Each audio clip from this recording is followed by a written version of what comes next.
Chief minister Revanth Reddy का सवाल। BRS के कायदीन बशमूल के सीआर और हरीश राव एमएलसी इंतखाबात में किसको वोट देंगे, जबकि वो कांग्रेस को शिकस्त देने की बात कर रहे हैं।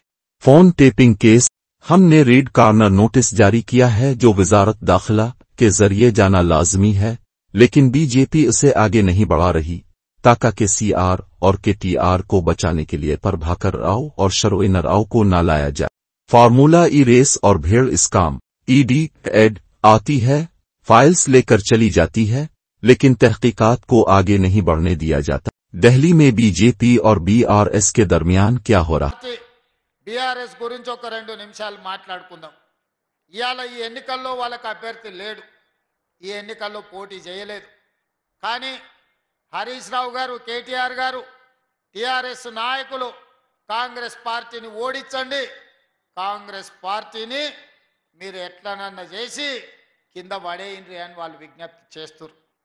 మరి నేను ఈ వేదిక మీద నుంచి పట్టభద్రులను అడుగుతున్నా, బీఆర్ఎస్ వాళ్ళు మమ్మల్ని ఓడగొట్టమని చెప్తున్నారు, మంచిదే, మీ కోపం మీ పగ ఈ పట్టభద్రులు అర్థం చేసుకుంటారు, కానీ మీరు ఎవరిని గెలిపించమని చెప్తున్నారని నేను అడుగుతున్నా।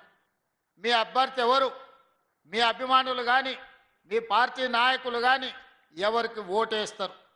ఇదే మెదక్ జిల్లాలో హరీష్ రావు గారు ఓటరు, చంద్రశేఖరరావు గారు ఓటరు, కేటీఆర్ గారు ఓటరు, కవిత గారు ఓటరు, వీళ్ళందరూ చదువుకున్నోళ్ళే, వీళ్ళందరూ పట్టభద్రులే। రేపు పోలింగ్ బూత్కి వెళ్ళి వీళ్ళు ఎవరికి ఓటేస్తారని నేను అడుగుతున్నా। ఇవాళ పట్టభద్రులకు వీళ్ళు సమాధానం చెప్పాల్సిన అవసరం లేదా? ప్రజాస్వామ్యంలో ప్రధాన ప్రతిపక్ష పార్టీ ఎన్నికల్లో పోటీ చేయకుండా ఈరోజు కాంగ్రెస్ పార్టీని ఓడగొట్టండి అని అడుగుతున్నారు। దీని మతలబ్ ఏందో తెలంగాణ సమాజం గమనించాలి।